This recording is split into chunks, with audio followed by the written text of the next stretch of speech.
만약에 제가 그분 보고 당신은 정말 헌법을 모르는 사람이네요 라고 이야기를 하면은 되게 기분 나빠하실 거예요. 명예훼손이라고 저를 고발할지도 모르겠어요. 바로 표현의 자유라는 것은 그런 점에서 한계가 있는 것이거든요. 제가 아무리 어떤 생각을 한다 하더라도 저는 그분의 어떤 인격이나 또는 그분의 어떤 능력에 대해서 폄하하는 발언을 해서는 안 되지 않습니까? 형법에서 그걸 못하게 하고 있고 민법에서 그런 발언을 했을 때는 손해배상을 하게 만들어 놨거든요. 법으로 금지되고 있습니다. 그 어느 나라도 표현의 자유를 세계에서 가장 철저하게 보장한다는 미국의 경우에도 표현의 자유를 100% 철저하게 보장하지는 않습니다. 왜냐하면 표현의 자유가 잘못 행사될 때는 다른 사람의 권리가 침해되거나 명예가 침해되거나 또는 경우에 따라서는 사회의 도덕률이 침해되는 경우들이 있거든요. 그래서 표현의 자유에 대해서는 일정한 한계를 설정해 두고 그 한계를 법률로서 그리고 명확한 규정으로서 만들어 두라라고 요구를 하고 있는 것이죠. 이 차별금지법 같은 경우도 마찬가지인데요. 그러니까 당신이 무슨 말을 해도 좋지만은 그러나 그 말의 결과로 또는 그 말의 내용에 의해서 어떤 사람이 자기 생활이 부정당하거나 또는 공동체의 어떤 소속감이 박탈당하거나 또는 그 사람의 정체성이 부정되는 그런 발언은 삼가하라라는 게 차별금지법이죠. 그리고 실제 엄밀히 본다면은 차별금지법은 개인이 그런 발언을 하는 것을 그 자체에 막지 않습니다. 실제 차별금지법이 막는 것은 차별금지 영역이 있습니다.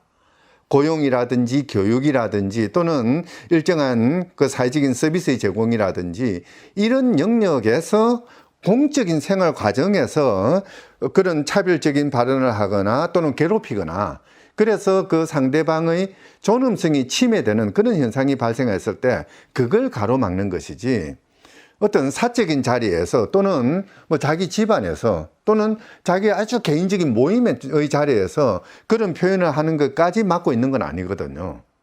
그러니까 어떻게 보면은 이 차별금지법은 나의 표현의 자유를 침해하는 게 아니냐라고 이야기하는 것은 한편에서는 표현의 자유에 대한 헌법적인 그 이론틀을 제대로 이해하고 있지 못하거나 또는 차별금지 법안을 제대로 읽지 않았다는 자기 고백이라고 해야 될 것 같아요. 차별금지법은 교회를 탄압하는 게 아니라 일부 교회가 차별금지법을 탄압하고 있는 거죠. 차별금지법은 신앙 공동체의 생활에 대해서 그 어떠한 관여도 하지 않습니다.